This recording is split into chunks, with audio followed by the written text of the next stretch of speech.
Hello, everyone. This is Adam Meister, the BitcoinMeister, the Disrupt Meister. Welcome to the Beyond the Bitcoin show. Today is October the 25th, 2020. Strong hand, long-term thinking. Bitcoin is the next Bitcoin, unconfiscatable. Personal responsibility is the new counterculture. Conviction, I'm offended by selling. Deferral gratification, dudes. Golden age. Welcome to it, baby. Hello, my elite friends. Do you have questions? I have answers. So type in BitcoinMeister. You can ask anything. Ask me anything. Beyond Bitcoin, who's that in the picture with me? Yeah, I promised you a picture like that. There was one specific guy that wanted a picture like that. You got that picture, dude. You know what I'm talking about. So we'll explain who that is, an old friend of mine. And yeah, elite friends, let's just jump into this because it snowed today in Salt Lake City this morning. And it's cold out there in Salt Lake City. And I want to do my sprints before it gets dark. So I am sprinting through this. Remember, I do my sprint interval training once a week. So 52 times a year, I sprint as hard as I can for 70 yards, 15 times in a row with like 30-second breaks in between. It's interval training. It's good. You get the natural HGH forming in you, supposedly. There's your health tip. I've given that one before, but I also run 20 miles a week. Okay, besides that. But interval training, sprint interval training is probably better for your body than 20 miles a week. We can get into that on another day. I'm going to watch Ben Shapiro later also. He interviewed Jared Kushner, who everyone scapegoats. There's a certain segment of the Trump fan base that they blame Kushner for everything because Kushner and I we share the same religion, and obviously in the mentality of these psychotic people, they think people of my religion mess everything up and whatever. So it'll be interesting to hear what Kushner has to say. I've never really heard him speak before. I mean, he might just be an empty suit for all I know, but personal responsibility, guys, even for the president. If the president does something wrong, I mean, he's the man with the last word there. It's not because his son-in-law made him do something. Oh, my Lord. Okay. But hey, everyone's always looking for the scapegoat in the mainstream media, okay? In the Bitcoin overlay, we scapegoat no one. We take personal responsibility. All right, pound that freaking like button out there. Now, Joe Biden, if he becomes president, and we're going to talk about the polls in a second. Remember, play this at 2x, people. Play this at 2x. 5-digit realm. Just wanted to say that. Yesterday's show, by the way, was kind of a Beyond Bitcoin show. Make sure you watch it. It was a hybrid show. Saturday night. Wild times. Now, Joe Biden, if it looks like he's going to become president, if the polls are correct. And I've talked about how election day could be a financially turbulent day. Bitcoin could go down a lot. We've talked on the Bitcoin shows how November 5th would be the 100th day in a row that Bitcoin would be in the 5-digit realm. But hold your horses. I mean, who knows? November 3rd is a wild card in that. But don't. It will recover no matter what. But another wild card date that you got to think about here, guys. Now, I don't know when this date is going to occur, but the day that Joe Biden retires, that he resigns, okay?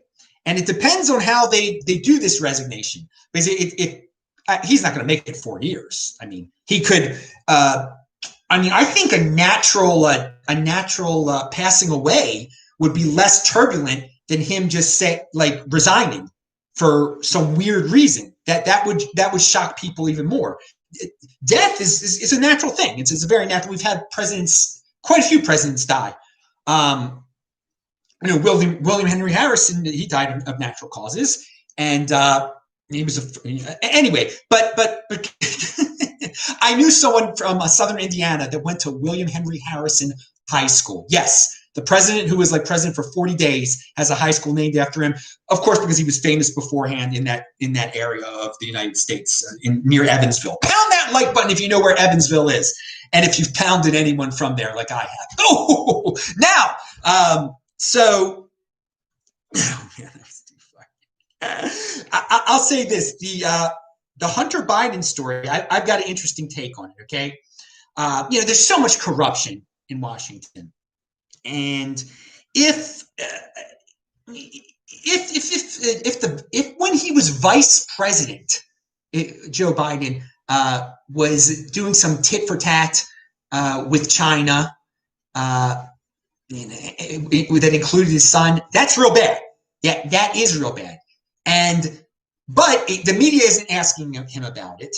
The story is being hidden by social media, etc. I mean, it's bad enough that he's got a corrupt drug addict son. That's not too good, but it's not him.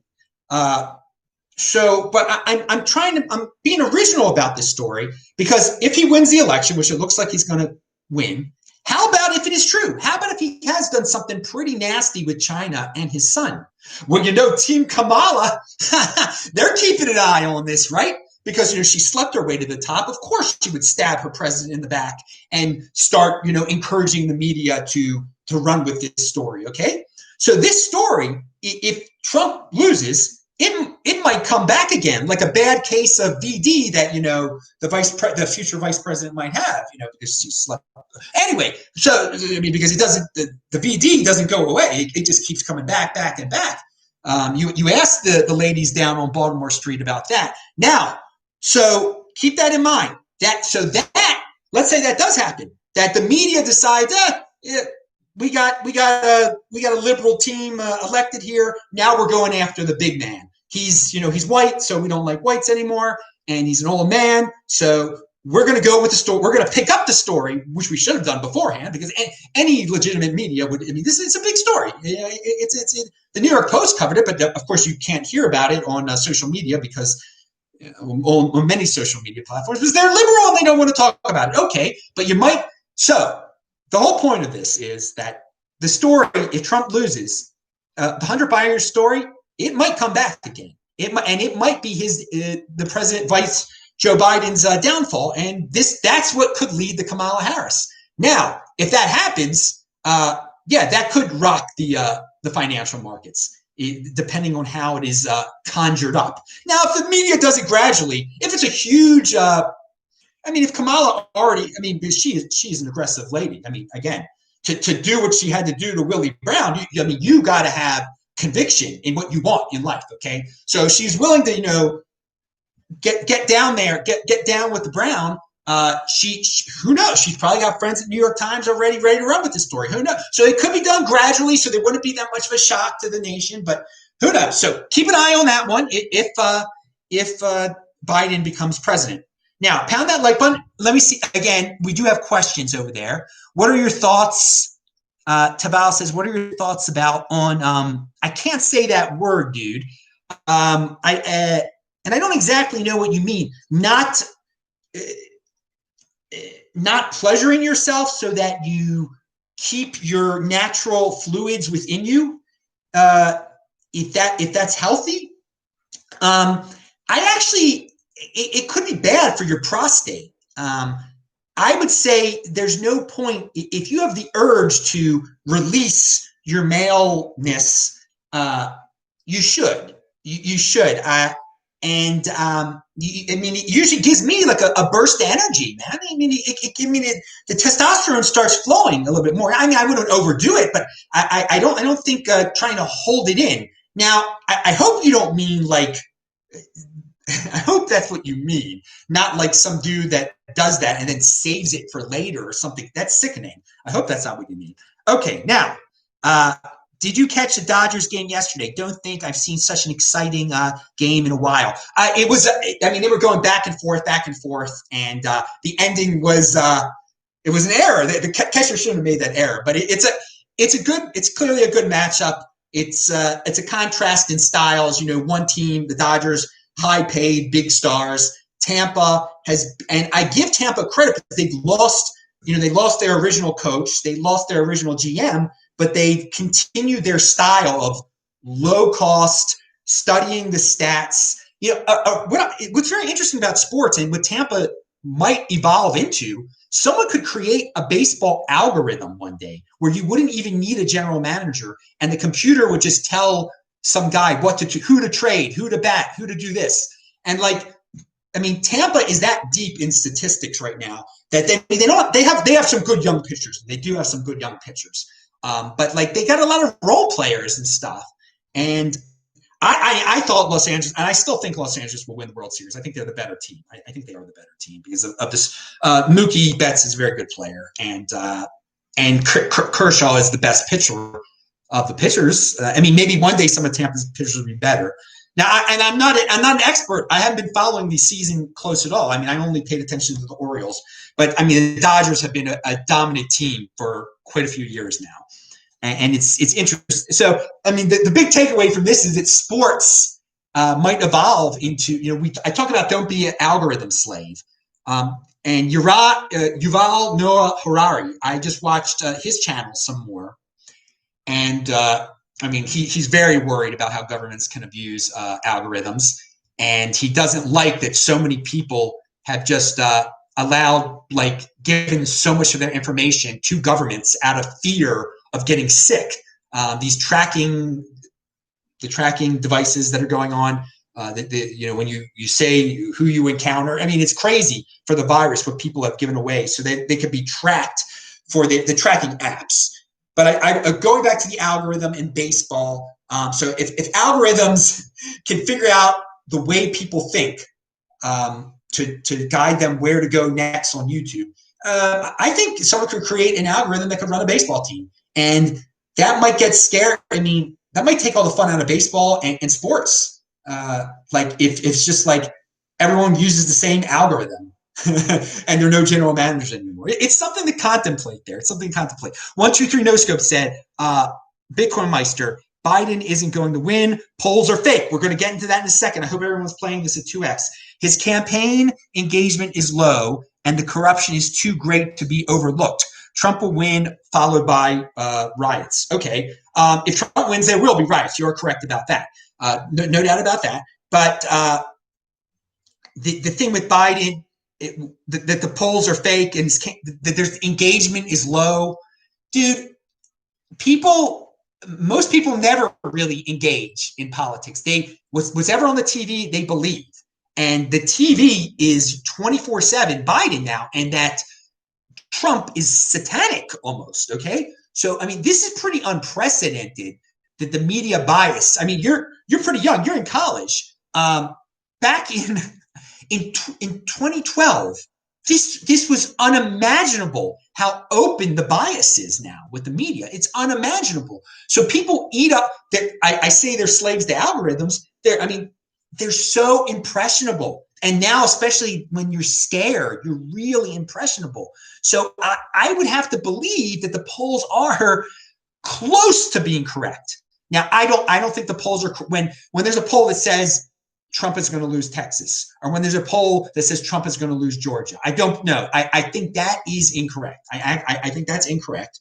Because, by the way, if that happens, you do realize that is like one of the biggest. If Trump loses Texas and Georgia, that is a slaughtering by Joe Biden, a complete and utter slaughtering. And you can argue why it happened. The media is people just eat up with the media. It tells them they're really scared of the virus. It's going to tell if that happens. That I do not believe. I do not believe that Texas is going to vote for Joe Biden. I could be wrong, but the implications of that are tremendous. If Texas were to really vote for Joe Biden, people are scared. All right, retweet this, dudes. I just put this out there. If you're watching this, if you're watching this live, it reminds me of how Hillary, how she was supposed to win. No, it does not remind me of that at all. Moon, think back. It was not as sure of it. The way the numbers look much bigger now. There wasn't like Texas and Georgia and states like that that they were saying. I mean, this is the numbers now. I mean, and I want to talk about. So I want to, if the polls are wrong, if the polls in because all he needs to win is states like Arizona and Minnesota and Michigan and Ohio and Florida again. The states he won last time, and most of the polls are saying that he has no chance. Like in a state like I think Ohio or Michigan or something like that. Okay, so we're going to get to that in a second. And I know everyone, I don't like politics that much, but we got to talk about it because of this one aspect of it that I was thinking of. And hang on. Okay, so we talked about Biden. I want to talk about this representative from Arizona, but let's skip to if the polls are wrong, okay, then polling organizations are going to go out of business, okay? Think about that. If the polls are really wrong, then in 2024, we're not going to be living under the same polling system, okay? If they get it wrong, because they got it wrong last time, but it was close last time, okay? This time, it's like they're saying there's a chance he could win Biden could win Texas.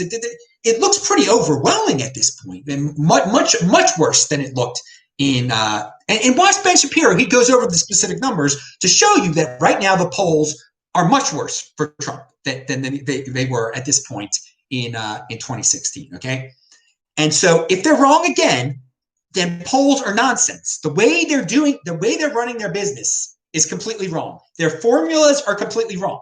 So next time around, everyone will recognize that polls are just push polls. All these polling organizations are biased organizations that are trying to help a certain party. So future polls will just all be, everyone will understand, well, someone's paying them for this poll, and it's just a campaign thing. It's just like an advertisement.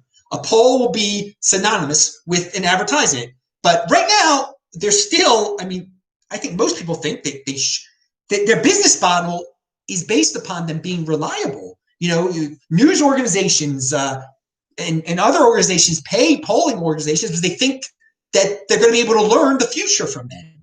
If this is not the case, if they're just making stuff up, then they're going to have to change their business model totally. And this will be the moment in time when polling organizations are going to have to look for a new business model, a completely out in the open business model. But I really don't think it's that we're at that point. Also, a caveat to all this. If the election is November 3rd, if it's Halloween and the numbers are still like this, all right, and then Trump wins, then yeah, but polling will never be the same again. Never be the same, because there is still a chance before Halloween that the numbers could get close, and thus the polling organizations would give more legitimate numbers as we got closer. All right, there is a guy out there named Representative Lorenzo Sierra in the Arizona House of Representatives. On October 6th, there was a headline: an Arizona lawmaker has been intubated and admitted to intensive care unit at Johns Hopkins Hospital in Baltimore, where I'm from, for treatment of the virus, the AP is reporting. So, okay, you were supposed to get scared that a representative is at Hopkins, and he's intubated. Oh my God. If it can happen to a representative and, we put them all on pedestals, politicians, I should be scared, okay? Then October 11th, he was in the hospital. He was laying in the hospital. Then, okay, yeah. So October 11th, he tweeted out a picture of him laying in the hospital, indeed. And then by October 17th, there is a picture of him at a restaurant in Washington, D.C., eating breaded, unhealthy food. So, okay, he goes from he clearly did get sick. He clearly went to Hopkins. And if you get sent to Hopkins, he's got connections that got him sent there. But still, he needed it. He is morbidly obese if you look at him, okay? So, this is amazing. You've got a morbidly obese, they don't talk about that in the article. You've got to find a picture of the dude. He's morbidly obese. He gets sick, no doubt. You're going to get sick when you're morbidly obese. You're not protected by that because you're a representative in Arizona. Okay, and he probably thought wearing a mask was keeping him safe. Okay, he did, and so he got sick because he's already sick because he's morbidly obese. He spent some time in the hospital, tweets out some guilt photos of him in the hospital. He's strong enough to do that. And then afterwards, he's back on the same path. What has he learned? He's eating like a pig again. He's a pig, and he's eating like a pig again. And who paid for that? Who paid for him to go to Hopkins? He wants us to sacrifice, but he can't. He continues to be a pig. And this is the world we live in. All these people have been pigs their whole darn lives, want us to sacrifice, and then if they do get sick, they'll go and they'll use the government dole to take care of themselves. Then right afterwards, they'll blame it on us not wearing masks, and they'll go right back to being pigs again, eating breaded fried food. And he's their example. This is our quote unquote leaders. Shame on this dreck, this wild dreck from Arizona. Now, but this is what I was talking about yesterday. I mean, we call this kind of stuff out. Don't be ashamed. Just because he's guilting you with, oh, look at me, I'm in the hospital, I got a tube. Oh, look, but I'm strong enough to take pictures of me because I want to win re-election. And then you learn nothing from that. You're a pig right afterwards. You're going to get caught. And that's the world we're in before. These fat pigs think they want all the healthy people to. And hey, they can say what they want to do. Okay, they can say I'm not blaming them for anything. Okay, I'm blaming them for their own health. They should take responsibility for their own health. Okay, but for me, it's not holding me back.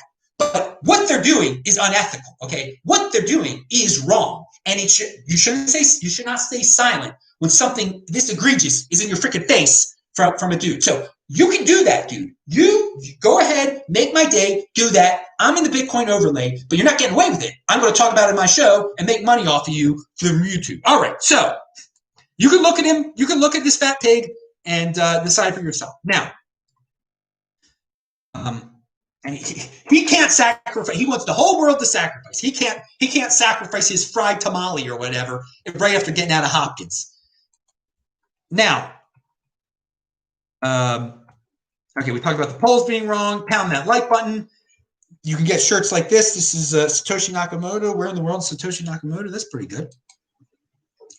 It's bizarre that this is a good tweet from some guy named David Shane. It's bizarre that in 2020 United States, the people who want to crush heretics with both big corporate and big government squarely behind them fancy themselves the rebels. Okay, so heretics should be in quotes. But it's, the people that are calling themselves rebels, they're part of the mainstream. But they think they're rebels, even though they're on the sides of big government and big tech, So it's quite a bizarre world that we live in. The true rebels, the true counterculture people, do what the normal people used to do: personal responsibility, taking care of yourself, long-term planning. But I mean, the whole world's upside down now. Twitter has an article. It's about buying sports cards. It's a good investment now. Buying baseball cards again. If they're willing to write an article about that. It's just as easy to buy Bitcoin than to buy sports cards. So you can enjoy sports and everything. If you're a kid, I know you want sports cards, but this article was for grown-ups, okay? And by the way, everything's not linked to yet because I'm in such a rush. The one thing that's linked to below is a link to the free audiobook that I'm going to talk about in a second. Now, what's the title of it? We'll get to it in a second. When I talk about the free audiobook, The Mass Movement by Eric Hoffer, the Mass Movement book, I forgot what it's called. I have that's linked to below. I'm going to start listening to it actually when I have some time.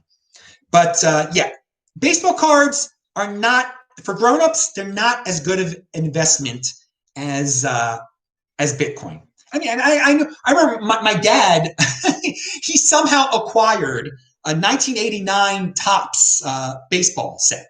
I don't know how he acquired it. I mean, through the vending connections and stuff, okay? And he thought, whenever he got it, in the 90s or the 80s, whenever my dad got it, he thought this would be a good thing. And, he, as a kid, he showed me it. I will tell you, I still have that.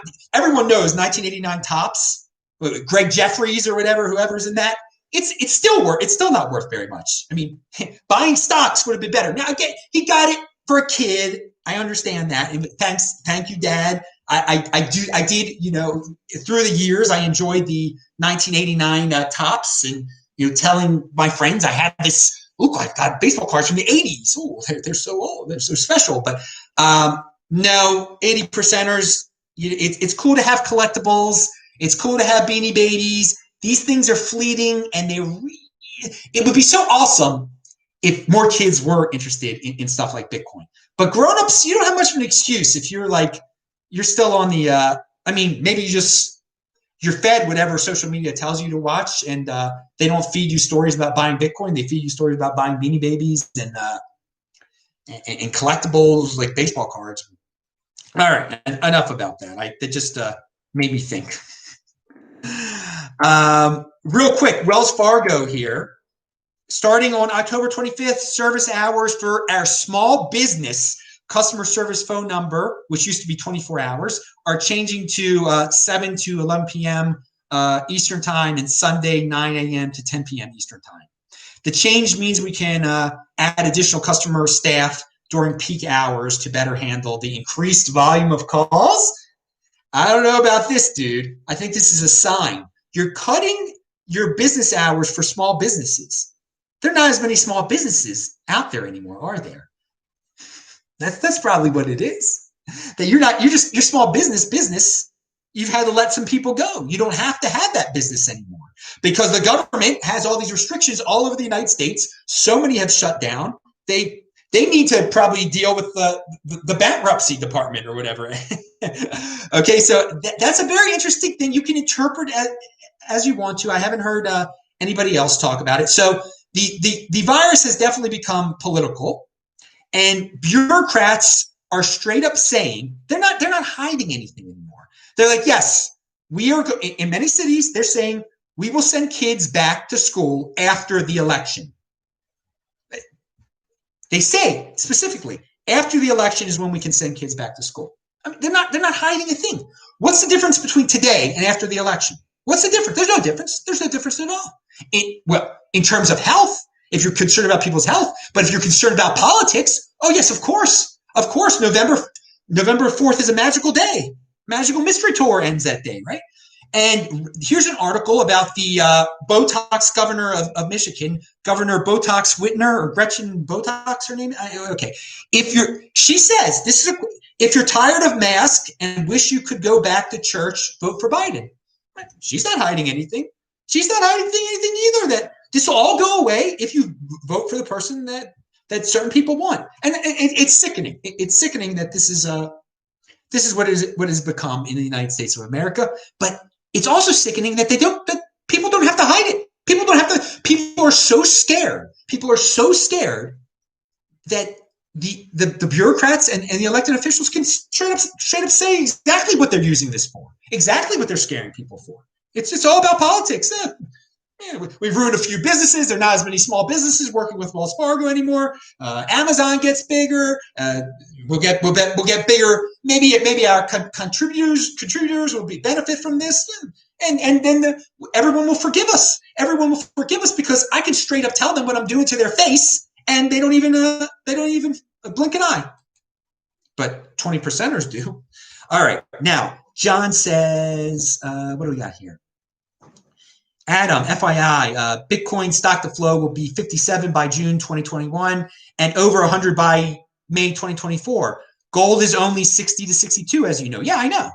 Yeah, I mean, gold is old. That's just another reason, a complicated reason, but a reason nonetheless that, I don't know why people are interested.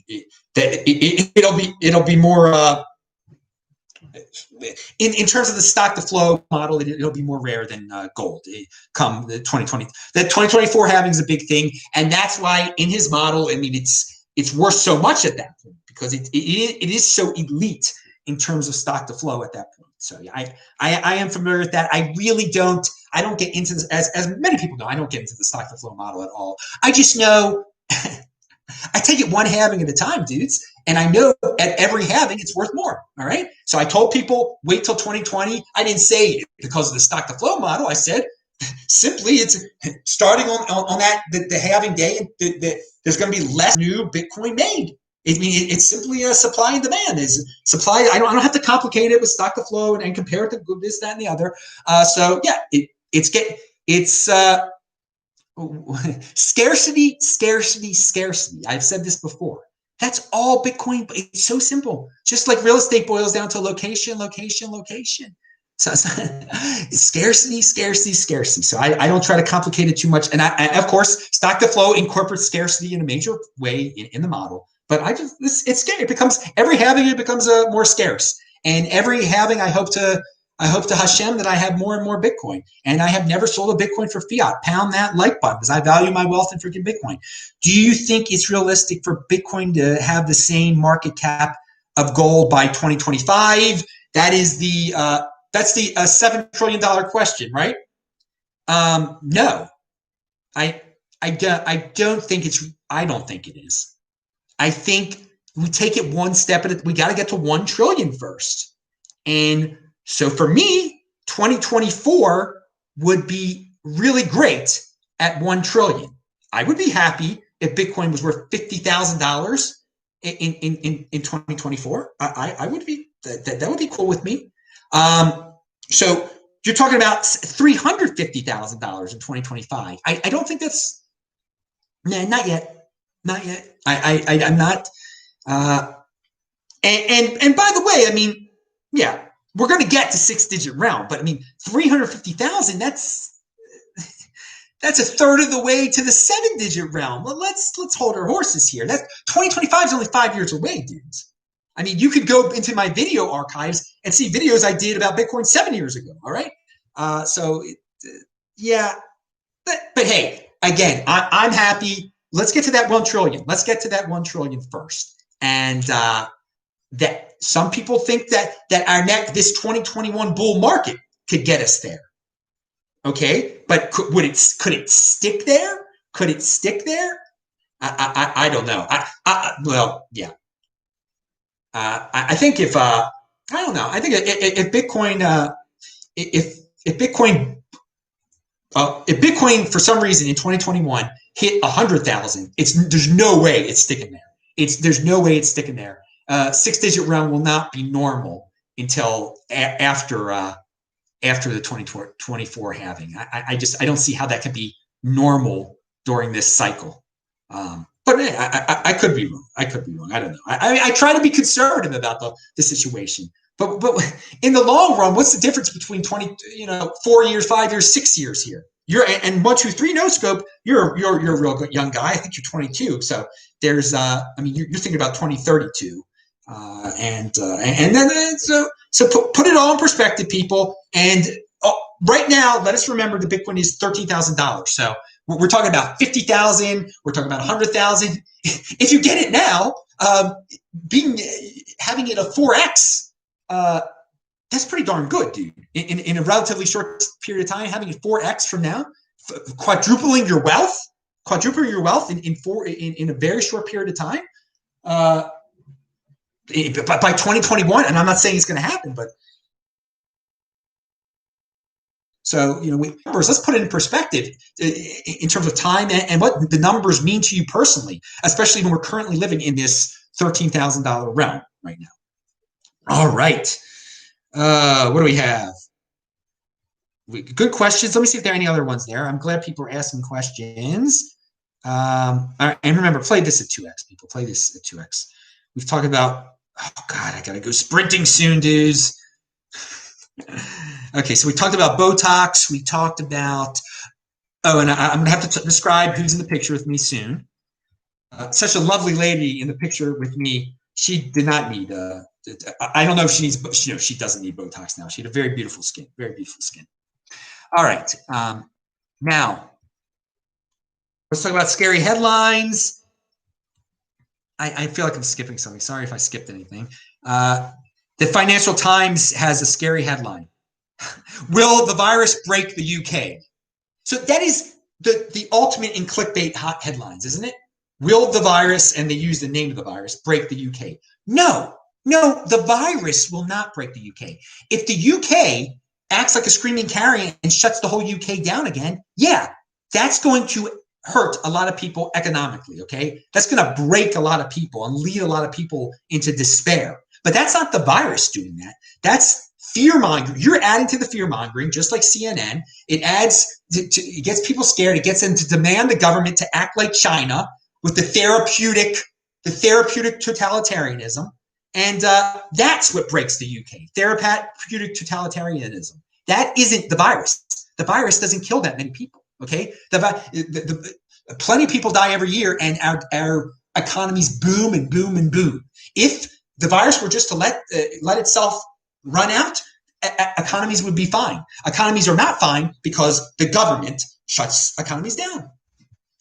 Now, Alberta, on the other hand, they're looking good here. Tell me if this is true, dude. Alberta's top doc, Dr. Hinshaw, just said in her bi-weekly presser that all asymptomatic testing is being put to an end in Alberta. If you have symptoms, you can get a test. If not, carry on with your life. So she's not trying to scare people by increasing the number of cases that are out there, because most of the cases, like, people don't even know they have it. So what's the point of scare? I mean, the point is to just so the media and the governments can say, oh, look how many cases there are. As I've said from the beginning, what is a case? What is, if someone has the sniffles, I mean, what's that mean to you, dude? What's that freaking mean to you? If the case number, the case number increasing is a good thing. You're that much closer to developing herd immunity from this disease that is not even that serious, but it's a disease that people want a vaccine from. What's a vaccine? A vaccine is just a way of developing herd immunity. So you can, we don't even need the freaking, okay. Anyway, I've talked about this many times. Now, both sides of the aisle, we've talked about left and right here, they want an antitrust lawsuit against Google. No matter who wins the presidency, the antitrust lawsuit against Google is going to continue. And no, they're not a monopoly. The way you have a monopoly is when it's a government enforced monopoly. This is where Yaron Brook is good, okay, when he talks about monopolies. It is not a government sanctioned monopoly. The government has never said you have to use Google. No one is forced to use Google, all right? There can be competitors. Competitors can be. The antitrust laws are nonsense. There shouldn't be any antitrust laws on the book at all, on the books at all, because the only way you can have a true monopoly is if it is a government monopoly. Now, so we don't need the government. This is an example, though, of everyone leaning to both left and right, saying that the government needs to protect people. It needs to protect people. Even though Google is free to use, etc., it needs to protect people, and so it leads into people just looking for the government to protect them from colds and stuff too. I mean, compete, don't complain. Compete, don't complain. I say, but it's quite telling that both sides of the aisle they want to, because Google is a villain. Google is a villain. Everybody can scapegoat for everybody else's problems. And it's if you can run on it, left or right, you'll get votes for slapping around that big meanie corporation. Oh, they're so mean with their monopoly. Hey, a reminder to the dude in Arizona, I will be in Phoenix from December 2nd until January 5th. Okay, so the picture is someone I knew from Baltimore. I think she's originally from Philadelphia.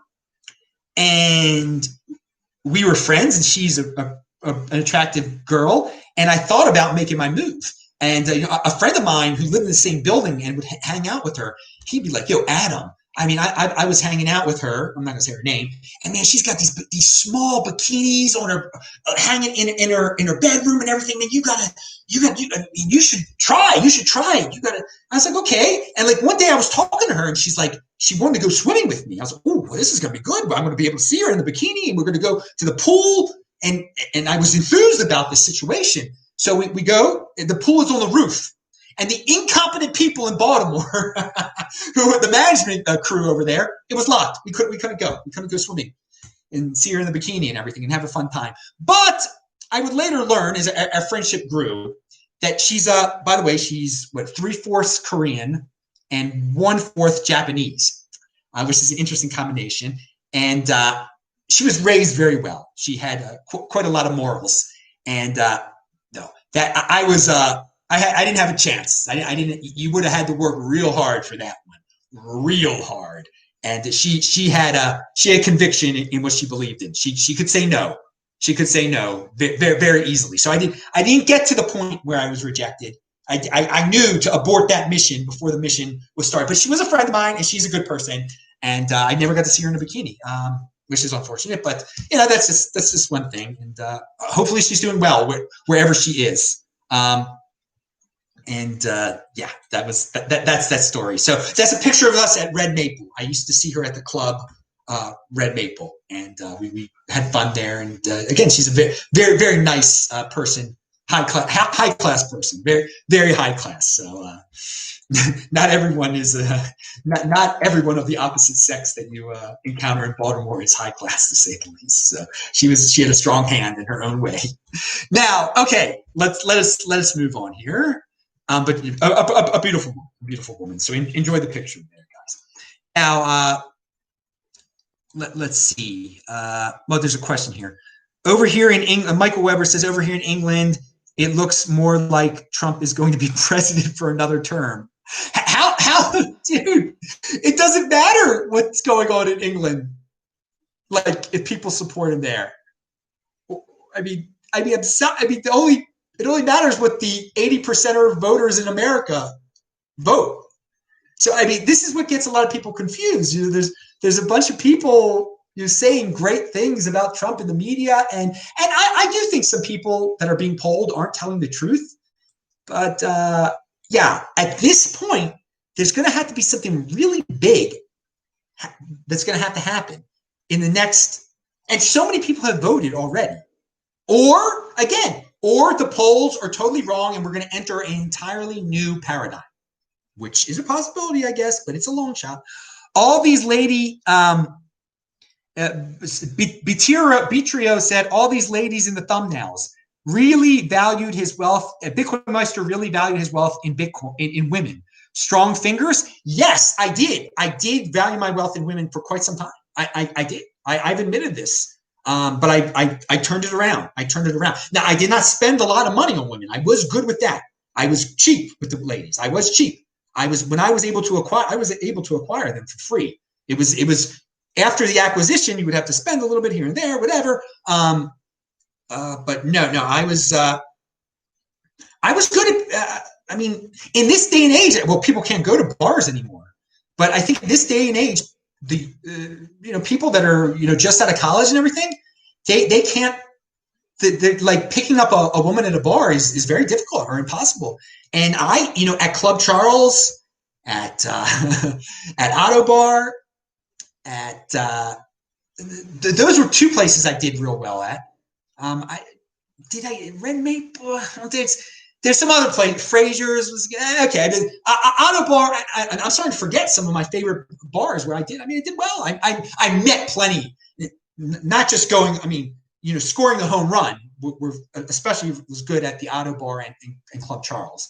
But all the bars of Baltimore that I'd go to, Sonar or whatever. I really met a lot of girls at bars, and I enjoyed doing that. I really enjoyed doing that, and I think I did spend too much time on it. Definitely spent too. There was a lot of. I mean, I would go out every Thursday, Friday, and Saturday night. There was a time I would go out every Thursday, Friday, and Saturday night, and they were fun times. They were fun times, but you gotta. Luckily, I was always a runner, and I didn't drink that much. My body just can't drink. Some of my friends could really pound down hardcore liquor and do all this crazy stuff that I could never really do. But I did drink my fair share of Rolling Rock was my favorite beer, if anyone cares. But I gave all that up, and I really am in the healthy lifestyle. And I pray to God that my partying days. I did not do drugs. I tried drugs like a couple times or whatever, but I pray to God that there's no permanent damage from the drinking. And, I didn't eat but most of us eat a bunch of candy and bad stuff when we're kids anyway. But, there might be long-term effects from that. It's personal responsibility. So I can now the way I live my life is the healthiest possible way, both mentally and physically. And I will say this, I mean, a mistake that I made, I got so into, and there should be no regrets because life has turned out pretty darn well. But if you have a certain type of woman that you want, and based on your religion or whatever, like me, that's who you should try to end up with, okay? And that is not what I was trying to do. I was just raw valuing my wealth in women, and it was fun. But I'm just giving some advice to the youngsters out there. All right, moving on. Would your family have cared if you married a non-Jewish woman? I would have cared. That's all that matters. I would have cared, okay? I would have cared, and on my family. And I would never have done that. Never will I do that. And I mean, maybe, who knows? When I was like in college, who knows what I was thinking and stuff. Okay, but it didn't come to that. And I'm sure, unfortunately, there are some women that I was close with that realized that, and they became unhappy with me, and rightfully so, and rightfully so, and rightfully so.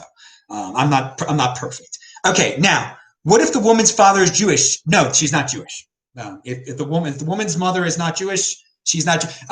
My friend Sarah, who was in the picture before last week, her father was Jewish, and she was not Jewish, and because her mother was not Jewish, and that was difficult to talk to her about that subject matter, to say the least. And she wouldn't be very happy that I'm actually saying that right now. But no, if you're not Jewish, if your father is Jewish and your mother is not Jewish, it's just, that's the way it is. That's how it's defined. I mean, you could define your club any way you want to define your club. That's the way this club is defined. So, all right, let's go. Let's continue with this story, with the show. Is, oh God, these things take so darn long. Now, but and that's the thing. If your mother's Jewish and you don't, and your dad's not Jewish, you're Jewish, and you might like not even know that you're Jewish, but you're Jewish. And there's nothing you can do about it. And it's really, you got to feel bad for these guys out there that have these Jewish last names. What's his name? The guy in Colorado, Michael. He's friends with Andy. I mean, I met him. Why can't I think of Michael's name right now? He's got a Jewish last name. He's not Jewish. So there's a lot of guys. When these Jewish men enter these relationships with Jewish women and they have kids who are not Jewish, these kids are still hated because they're Jewish, even though they're not Jewish. They get all the same. They get from all the insane people out there that they call them. So it's a sad predicament to be in. You get hated on for being a Jew, and then when you go to the Jews say, "No, you're not Jewish. You're not So it's. That's what you create. That's what, if you're a man who's a Jewish who has a non-Jewish child, this is what you end up creating. Do you want to bring a person into the world that's going to have to deal with that form of alienation? The people are screaming that you're a Jew, and then the Jew says you're not a Jew. Michael, Blitzkrieg, Krieger, Michael Krieger. So yeah, you guys probably all think Michael Krieger's Jewish. He's not Jewish. All right, now. How long do you think the scamdemic will last? Well, if Biden wins November 4th, that'll be the end of it. Basically.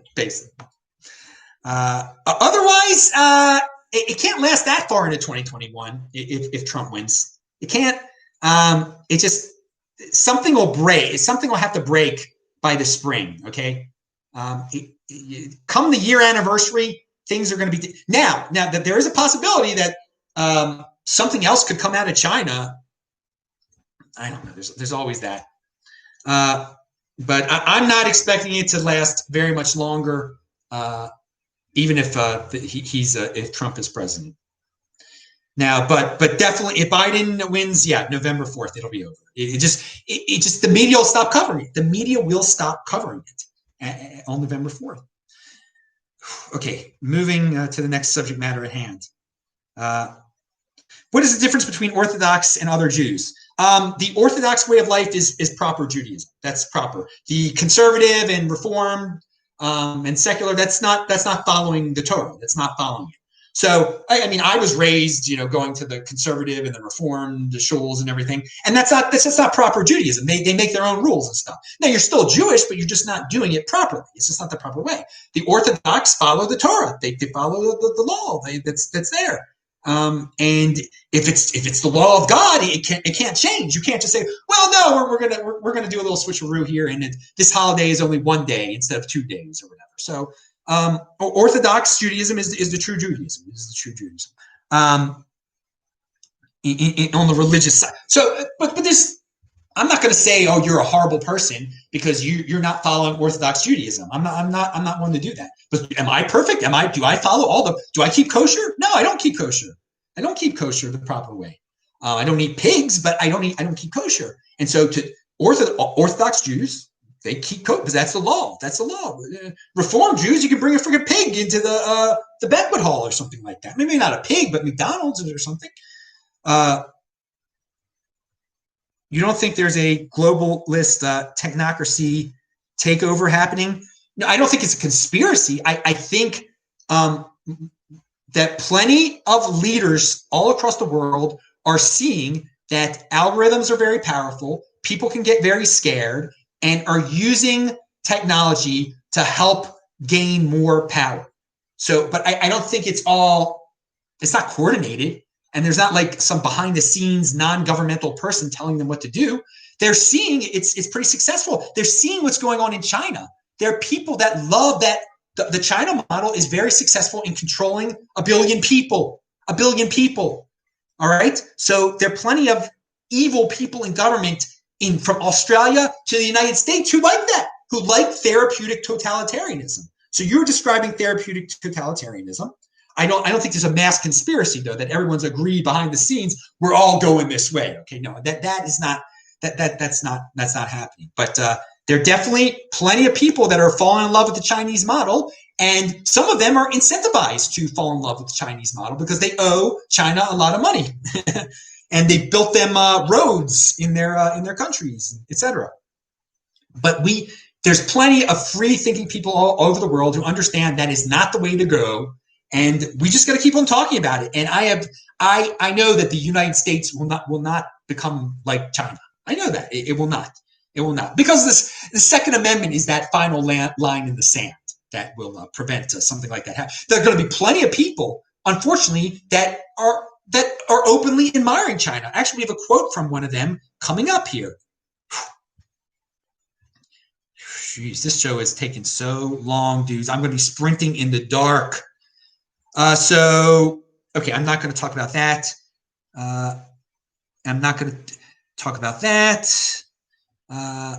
Again, True Believer is linked to below. The Thoughts on the Nature of Mass Movements by Eric Hoffer.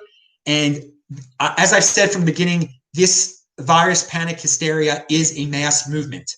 And the way he defines what a mass movement is. So read that book. I'm going to read the book. I know I've read what his definition of mass movement is. All right. All sorts of, okay, no, we'll talk about that next time. Okay, so let's talk about the admiration of China.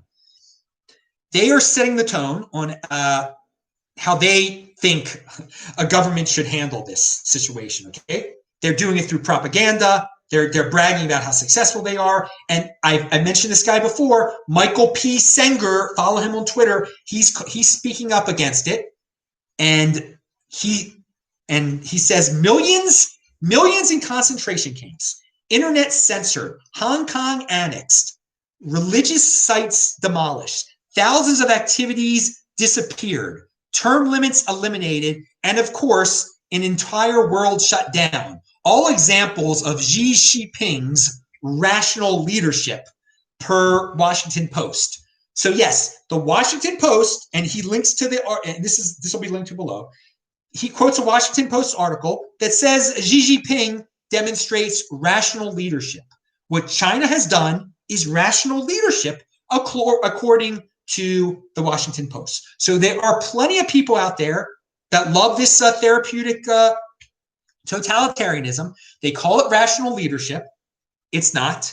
And we just speak up against it. Now, here's another guy who probably likes the rational leadership, but he hates Trump so much. Robert Reich, this sociopathic politician, bureaucratic dude, he wants to have a Truth and Reconciliation Commission once Trump loses.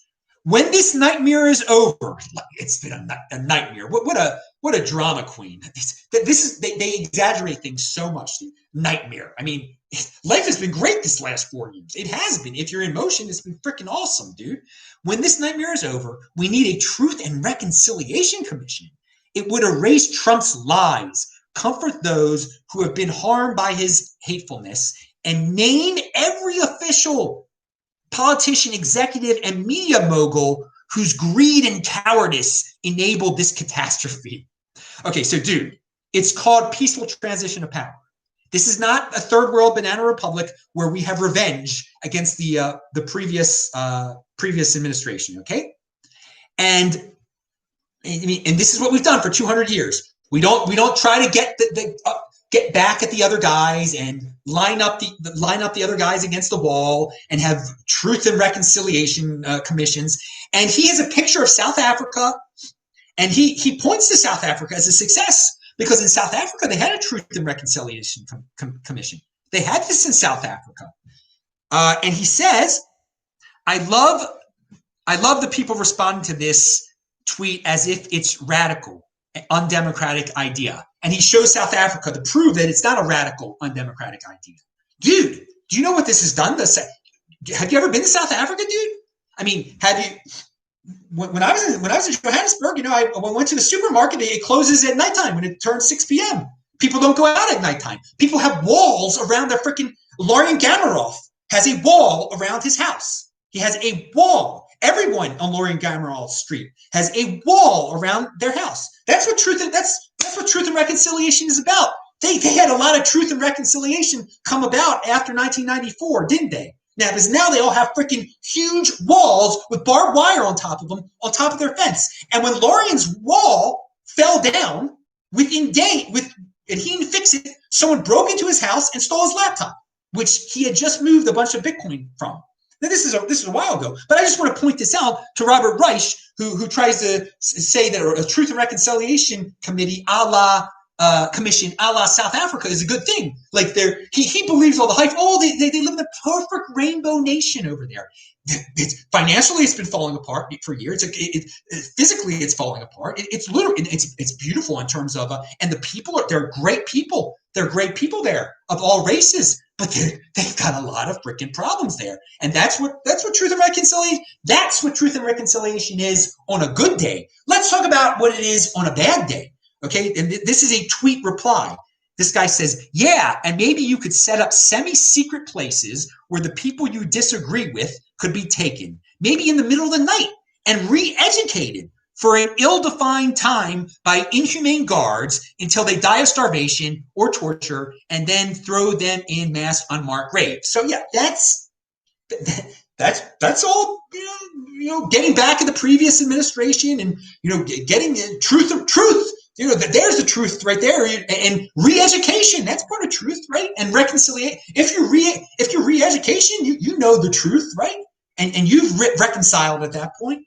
So yeah, Robert Reich and that people and last week it was Keith Olbermann suggesting things like this. That we've come to this, that people have such derangement syndrome that they want to live like a banana republic. Okay. Did this happen? Did President Trump do this to Obama? No. This was not even to have a true. And was Trump, Biden, and Hillary and Obama? They were plenty corrupt, but we didn't have truth and reconciliation. No one was in hysterics over them. People went on. We don't put these people on pedestals. Politics is not life, dudes. Robert Reich, you've probably been doing pretty darn well for yourself. You're just, I don't know, you're drunk on power? You're just so envious of certain people that you want violent revenge? I don't get this here, but maybe I do, because here we go. CNN, their latest doom headline, next 6 to 12 weeks will be the darkest of the pandemic, experts warn. So it's just people love to live in these doom zones. We live in this great time of technology and in such a time of comfort that people just freak out like little babies when they don't get their way, when their guy isn't president, or when there's a disease out there and they got to be scared about something. They got to be hypochondriacs about something. It's just this could never happen in 1900 America, in 1899 United States of America. I mean, people have real things to worry about. People are starving, but this is what happens in a world. And so remember that it is a golden age. It's a golden age to a point where people can worry themselves into hysterics. And so you don't go in that direction. You go the polar opposite. You are in motion to a level where you're bringing yourself incredible wealth and incredible productivity. All this stuff that I talk about, you can ignore it. You don't have to get caught up in this type of stuff at all. Don't look for it at all. Okay, finally, we're going to end with Joe Jorgensen here. Joe Jorgensen is a libertarian candidate. I'm not very impressed by her, but she was on the Dave Rubin show, okay? And at the end of it, and I'll link to it below. I mean, you can look it up too. And I'm sorry that the links aren't there right now. They're not going to be there until later tonight. So come back if you want the links, all right? But Jo Jorgensen, at the end of the show, she's a candidate. She's the candidate for the biggest third party that's out there currently. And she was so nice to him at the end, like almost begging him to be back on the show. So she does know that internet, social media, there is influence out there. That a guy like Dave Rubin, probably this next cycle, compared to last cycle, there's big influence here. Bernie Sanders, Tulsi, they went on what's his name, Joe Rogan show. Okay, that would have never been done last cycle.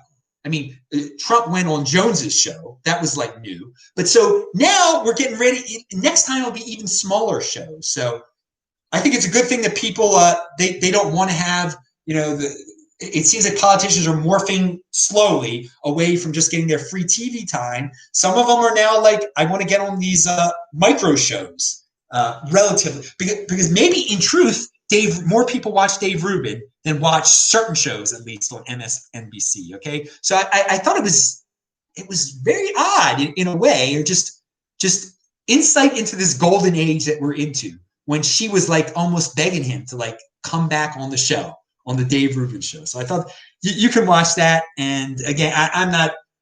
She said she had a situation where she tweeted out something pro BLM, and then she tried to say it was one of her staffers who did it.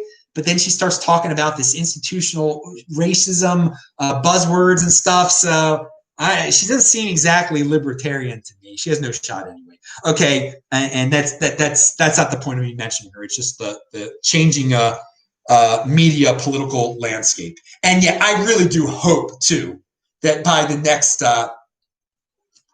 election, 2024, that people aren't just drooling with and believing everything that CNN tells them and ABC and NBC, because there's still plenty of people. And if Biden wins, you're going to have to admit too that there's way more people than you think that just blindly drool and watch CNN and ABC and NBC, et cetera, and just do what they're told. All right, pound that like button. I'm AntiMeister, BitcoinMeister, DisruptMeister. Subscribe to the channel. Here, if you were up late last night with me, you'll notice at the end of the chat, Charlie Lee showed up. And yeah, that was really Charlie Lee. And yeah, Charlie Lee will be on this show on Thursday. Pound that like button. See you later. Bye.